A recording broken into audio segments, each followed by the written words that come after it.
सुप्रभात बच्चों। हम लोग गति में चाल, वेग, समय, त्वरण आदि को परिभाषित करते हुए यहां तक पहुंचे कि अब हमें गति में समीकरण, तो गति का समीकरण क्या होता है? गति का समीकरण इन्हीं के मानों का पारस्परिक क्या संबंध है, वह गति का समीकरण कहलाता है। इन्हीं मतलब चाल, समय या वेग, त्वरण, दूरी आदि में संबंध, जो संबंध होते हैं उसे हम गति का समीकरण कहते हैं। इसके तीन समीकरण है। पहला v बराबर u प्लस at, दूसरा s बराबर ut plus half at square, तीसरा v स्क्वायर बराबर u स्क्वायर प्लस 2as।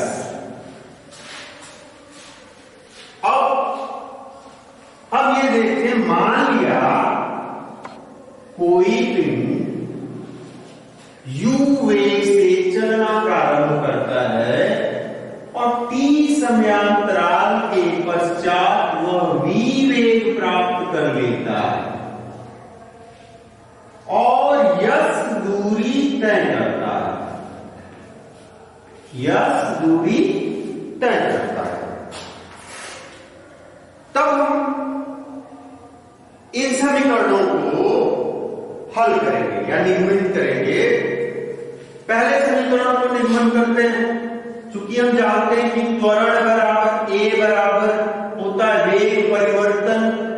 वेग परिवर्तन मतलब अंतिम वेग में से प्रारंभिक वेग को घटा लेंगे, तो v माइनस a बटा t समयांतराल।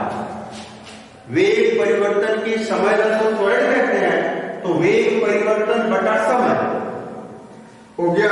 इसे हल करेंगे तो हो जाएगा v माइनस a बराबर u। तो v बराबर में निकालना, यहां देखते हैं v बराबर u प्लस at, v बराबर u प्लस at लिमिट करना है। तो या v बराबर u को इस साइड ले जाएंगे तो धनात्मक हो जाएगा प्लस at, ये पहला समीकरण हो गया। अब हम दूसरे समीकरण को हल करते हैं। दूसरा समीकरण है यस, जिसे दूरी बराबर ut, प्रारंभिक वेग और समय का गुणनफल धन 1/2 त्वरण वेग समय का त्वरण। अब यस बराबर ut plus half at square को निगमित करेंगे। चूंकि हम जानते हैं कि जब कोई पिंड प्रारंभिक वेग u से आगे बढ़ता है या चलना प्रारंभ करता है, तो त्वरण के कारण इसके वेग में वृद्धि होती जाती है। तो 1 सेकेंड में वेग में वृद्धि क्या करेंगे? 1 सेकेंड में वेग में वृद्धि बराबर a। वही देखते हैं 1 सेकेंड बाद, 1 सेकेंड बाद वृद्धि कितनी होगी? कितनी वृद्धि होगी? u प्लस a, प्रारंभिक वेग u प्लस a। 1 सेकेंड पहले, इसके 1 सेकेंड बाद यहां से, और इससे 1 सेकेंड पहले, तो 1 सेकेंड बाद u प्लस ए 1 सेकेंड पहले कितना होगा v माइनस ए, v माइनस ए। दोनों का औसत निकाल लेते हैं। औसत वेग बराबर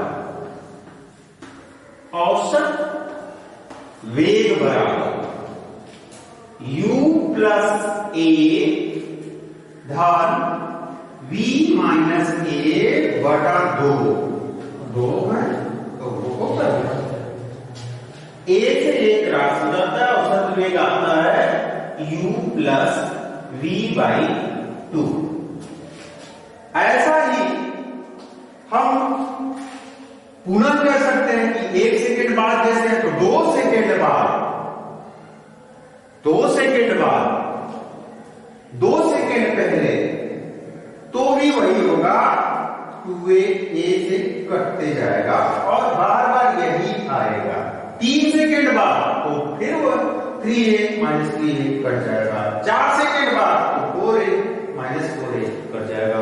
इससे यह होता है कि हमारा औसत वेग u प्लस v बाई 2 नियत रहेगा। आगे बढ़ते हैं। चूंकि हम जानते हैं कि दूरी बराबर s, दूरी बराबर होता है वेग गुणे समय, तो u प्लस v बटा 2 गुणे t। अब इसे निकालिए जाए। अब यस बराबर u प्लस v बटा 2 गुणे t, ये दूरी निकल गई। हमें निकालना क्या है? यस बराबर ut plus half at square. हम देखते हैं कि हमारा अभी a तो गायब है, तो हम क्या करें, इस समीकरण में पहले समीकरण का मान रख दें तो हो जाएगा s बराबर u प्लस at बटा 2 गुणे t। v का मान समीकरण 1 से रख देंगे, v का मान समीकरण 1 से रखेंगे तो u है ही है प्लस u प्लस at। अब क्या करें, क्या इसको हल करते हैं, u 2u हो गया प्लस 80 हो गया बटा 2 और गुणे 3। और या यस बराबर क्या करें, t का गुणा कर दें तो कितना हो जाएगा, 2ut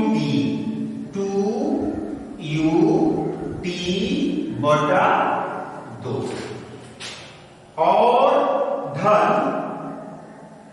इसका क्या करें तो at स्क्वायर, t का t में गुणा होगा तो at स्क्वायर बटा 2, सब में 2 है, ये 2 से कट गया। अब आया यस बराबर ut प्लस at स्क्वायर बटा 2, या इसी को हम लिख सकते हैं यस बराबर ut plus half at square, यही हमारा अभिष्ट समीकरण। अब अगला समीकरण देखते हैं। इतना समझ में आया? सिर्फ याद रखेंगे v का मान रख करके गणितीय गुणा भाग करके हमारा s बराबर ut plus half at square आ जाता है। अब हमें तीसरा समीकरण हल करना है या नहीं करना है। तीसरे समीकरण के लिए आते हैं।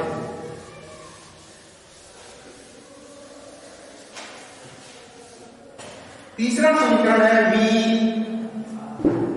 स्क्वायर बराबर u स्क्वायर प्लस 2as। ध्यान से देखिए, पहले समीकरण और दूसरे समीकरण, तो दोनों में हमें ये लगता है कि सभी कॉमन है। ये लास्ट में कुछ 2as हो जा रहा है, यहां से t का है। तो सर्वप्रथम हम क्या करें, पहले समीकरण का वर्ग करने पर तृतीय समीकरण को हल करने के लिए प्रथम समीकरण या समीकरण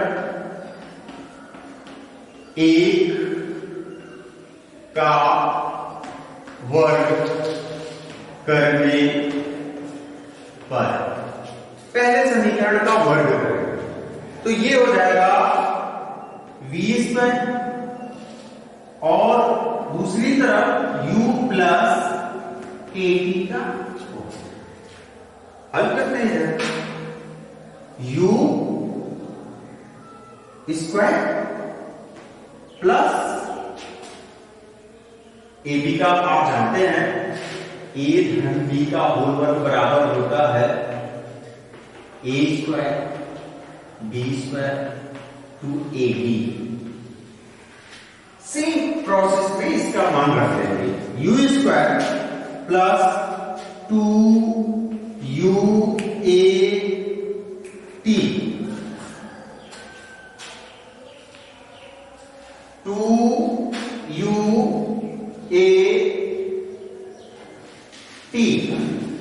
अब आता है इसका वर्ग plus a square t square, सामने ले लेते हैं, इसको इधर कर लेते हैं,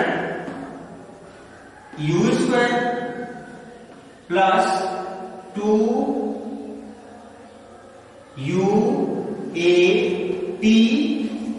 plus a square t square. चलिए ध्यान देते हैं कि हमारे पास इसको u स्क्वायर को चाहिए, ये भी स्क्वायर पहले से।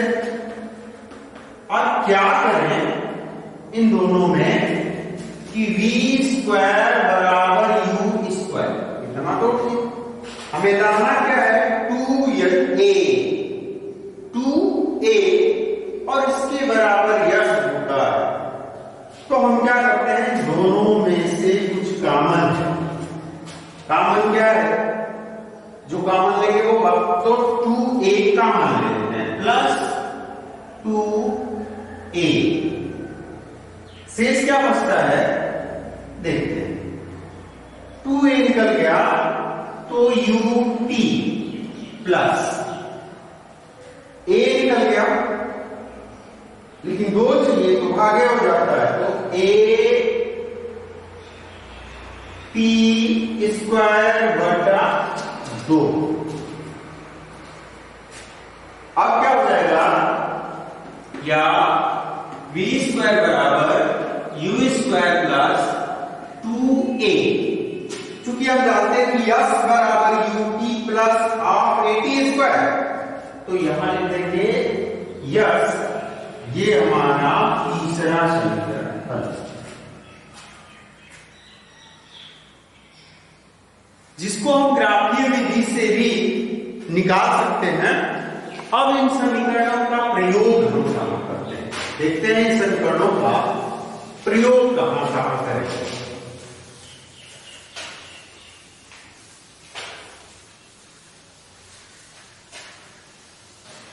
जब इन समीकरणों से हमें किसी निर्दिष्ट संख्या जैसे 4 है वह दिया है, दूरी नहीं मालूम तो निकाल लेते हैं, त्वरण नहीं मालूम तो निकाल लेते हैं। अब हमें इन समीकरणों का उपयोग के आधार पे अब देखा जाए, मान लिया कोई प्रारंभिक वेग 0 से, जैसे कोई वस्तु यहां पड़ी हुई है तो यहां ये शून्य अवस्था है, जब नहीं चलना प्रारंभ की तो 0 से आगे बढ़ती है। अगर u बराबर 1 0 हो, u बराबर 0 हो, तब हमारे ही समीकरणों का मान अलग अलग बदलते जाएगा। v बराबर 0 हो गया तो a t हो जाएगा, s बराबर ये 0 हुआ तो ये कट जाएगा, 0 में t बराबर 0 हो जाएगा और ये हो जाएगा half A T square. u बराबर 0 है तो यहां हो जाएगा v स्क्वायर बराबर 2as। कब? जब u बराबर 0। दूसरा देखते हैं, जब त्वरण घट रहा, ऋणात्मक त्वरण, धनात्मक, ऋणात्मक और शून्य दोनों हो सकता है। तो जब त्वरण घट रहा है, त्वरण घट रहा हो, तब देखते हैं कि यही समीकरण सेम प्रोसेस में होगा और v बराबर u माइनस ए टी। ये s बराबर ut minus half A T square. तीसरा v स्क्वायर बराबर u स्क्वायर माइनस 2as। अब इसे तीसरे में लेते हैं, जब त्वरण शून्य अर्थात a बराबर 0। तो जब a बराबर 0 होगा तो a का मान 0 रखने पर ये कटते जाएगा। तो v बराबर u, s बराबर ut, a है, सारा गुणनफल 0 हो जाएगा। v स्क्वायर बराबर u स्क्वायर 2as, इस सब का गुणनफल 0 हो जाता है। तो ये आता है।